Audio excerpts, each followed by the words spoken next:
ইয়া করে নাও।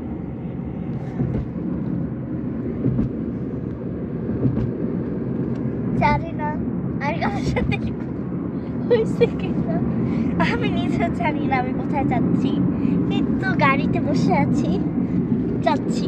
কোথায় যাচ্ছি জানি না। কোথায় সারপ্রাইজ ফর ইউ। ও সারপ্রাইজ। ইয়েস বন্ধু আমরা চলে এসেছি। আমরা তো ভিতরে ঘুরলাম ফিরলাম ফোনে লাইভ করলাম জায়গাটা লাইভ ইয়েস এয়ারপোর্ট। আমরা এয়ারে যাব। সাব্বির লাইফ নামের একটা ছেলে আছে দেখুন ও তুমি কি খুব সারপ্রাইজ live করে, হচ্ছ? live করে, live কোচ করে থেকে ছেলে। গ্রাম আর এয়ারপোর্ট। সো এভরিওয়ান, তোমরা তো দেখে বুঝে গেলেছে আমার ফ্যামিলি আমাকে দিচ্ছে একটা সারপ্রাইজ। অ্যান্ড তোমরা কি জানো আমার সারপ্রাইজ কিন্তু খুবই প্রিয়।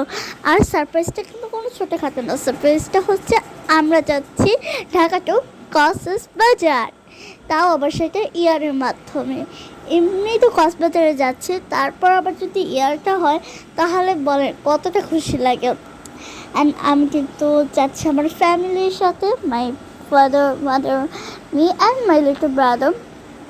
And here is my mother and father, my little brother too. And আমরা এখন আছি কিন্তু বাসে। আমরা হচ্ছে যে কী বলে যেখানে প্লেন করে এয়ার করে সেখানে আমরা যাচ্ছি। অ্যান্ড আমার যেহেতু এটা ফার্স্ট টাইম ইয়ার ছিল, আমি মানে একটু খুবই নার্ভাসও ছিলাম অ্যান্ড তার সাথে সাথে কিন্তু হ্যাপিও ছিলাম। অ্যান্ড আমি কিন্তু পুরো দেখছিলাম, আমি কিন্তু প্লেনে একটু ঘুমাই নাই, আমি যে দেখতেছিলাম কীভাবে। অ্যান্ড আমি আমার মমকে মানে কোয়েশ্চেন করতেইছিলাম যে কীভাবে হয়, কীভাবে এটা হয়, কীভাবে এটা হয়। অ্যান্ড এখানে দেখছিলাম যে প্লেনগুলো আসলে মানে এত বড় আমি ভাবতে পারিনি। আকাশে যখন প্লেনটা থাকে তখন মনে হয় যে একটু ছোট, না জানি পুরো হাতের সমান, কিন্তু যখন মানে সামনাসামনি দেখা হয় তখন তো যায় যে আসলে প্লেনটা আসলে কত বড়।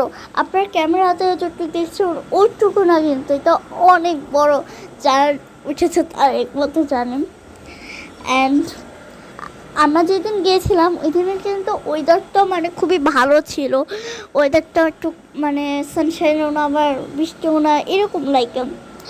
অ্যান্ড আমরা প্লেনে উঠে গিয়েছি।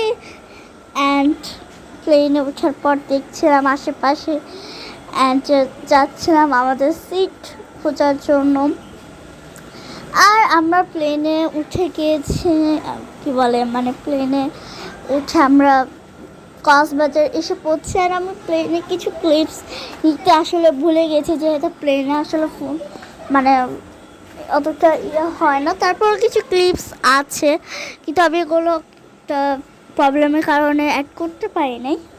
অ্যান্ড এখন আমরা প্লেন থেকে নেমে যাচ্ছি আমাদের মানে হোটেল যেটা সেটা উদ্দেশ্যে। এমন এই পার্টটি কিন্তু আমি শুধু দেখাবো আপনাদেরকে যে আমরা কীভাবে ঢাকা থেকে মানে কক্সবাজারটা গেলাম।